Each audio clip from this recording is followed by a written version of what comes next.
Assalamualaikum warahmatullahi wabarakatuh. Saya Mufidah Sari. Di sini saya akan menjelaskan sedikit dari poin A, yaitu tentang definisi dari fintech.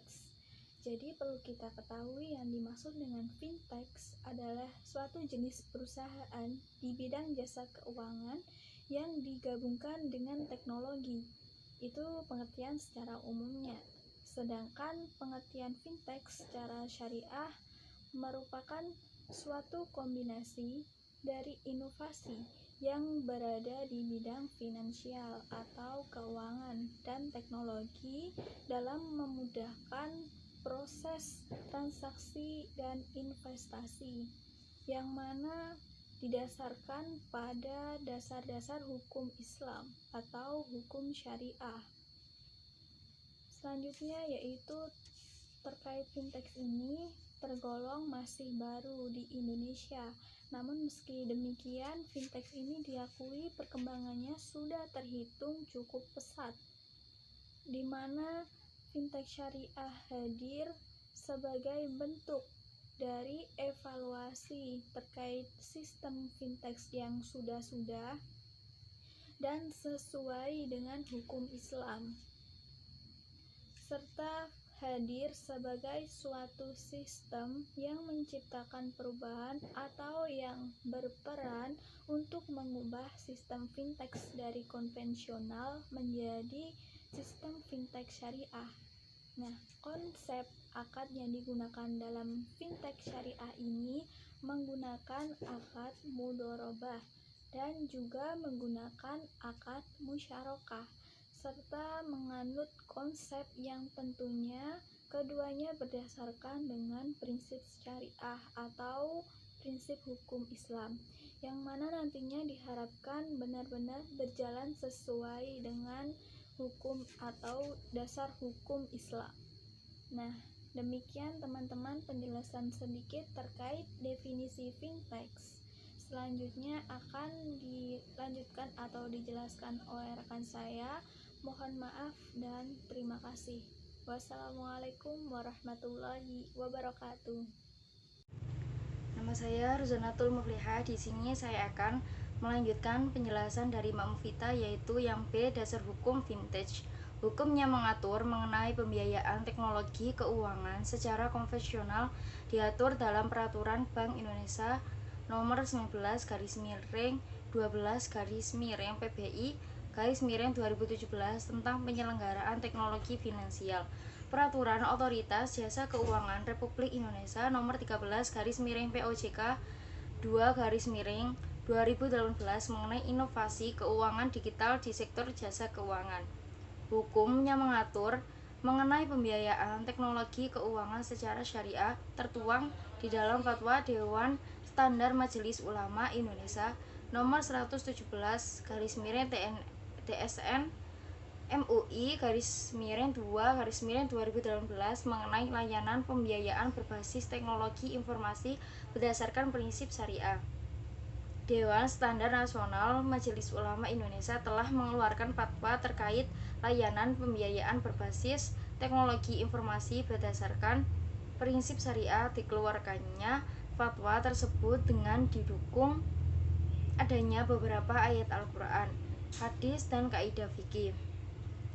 Di dalam penjelasan mengenai ayat Al-Quran, yaitu hai orang-orang yang beriman, tunaikanlah akad-akad itu, Kisah surat Al-Maidah ayat 5, dan tunaikanlah janji-janji itu, sesungguhnya janji itu akan dimintai pertanggungjawaban.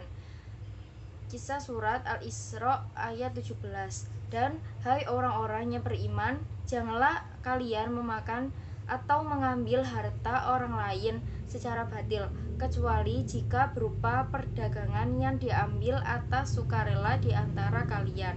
Kisah surat An-Nisa ayat 4.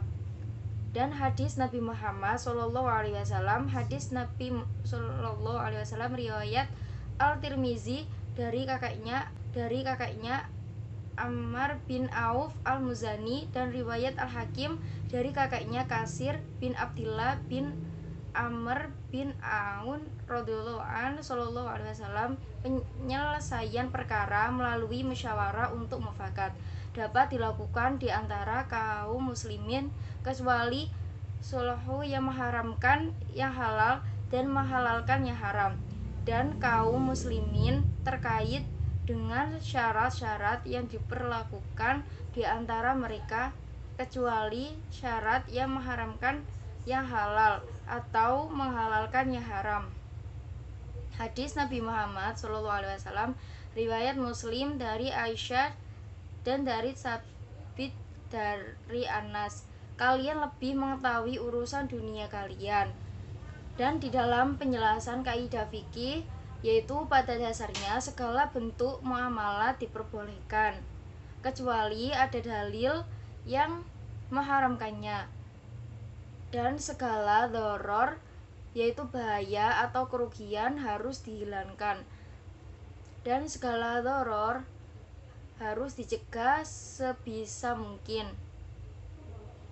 Dan sesuatu yang berlaku berdasarkan adat kebiasaan sama dengan sesuatu yang berlaku berdasarkan syara selama tidak bertentangan dengan syariat. Dan adat kebiasaan dapat ditetapkan sebagai hukum. Ketetapan hukum tergantung pada ada tidaknya ilah.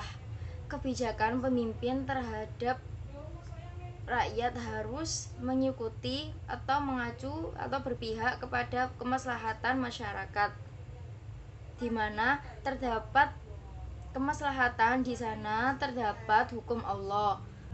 Dan Dewan Standar Nasional Majelis Ulama Indonesia menerbitkan fatwa tersebut karena mempertimbangkan beberapa hal, yaitu yang pertama, semakin berkembangnya teknologi dan semakin cepatnya akses yang dibutuhkan oleh pelaku usaha skala mikro, kecil, dan menengah. Serta yang kedua, masyarakat memerlukan penjelasan terkait ketentuan atau regulasi hukum terkait pembiayaan berbasis teknologi.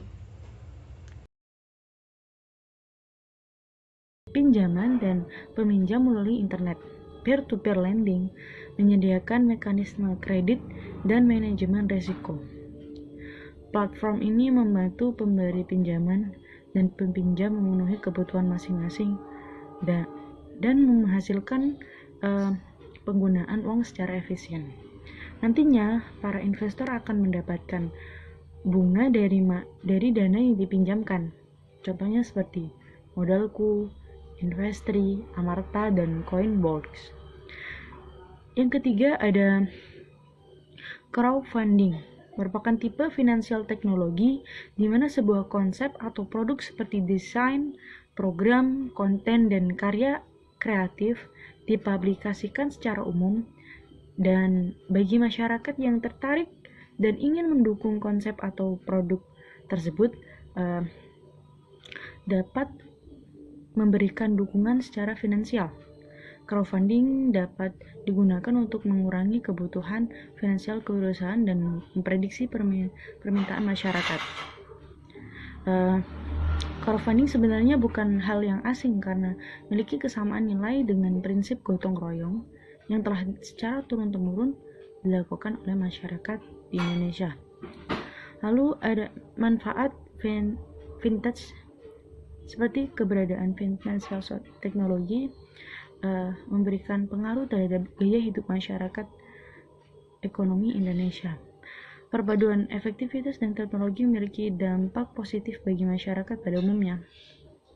Finansial teknologi membantu pertumbuhan di bidang startup teknologi yang sedang menjamur di tanah air. Hal ini tentu saja akan meningkatkan pertumbuhan ekonomi dan perluasan lapangan kerja. Pertumbuhan ekonomi tersebut akan mendapatkan manfaat lain, yaitu peningkatan taraf hidup masyarakat dan ekonomi secara makro, di mana daya jelajah yang ditawarkan oleh inovasi vintage akan meningkatkan penjualan di e-commerce. Sekian dari saya. Wassalamualaikum warahmatullahi wabarakatuh.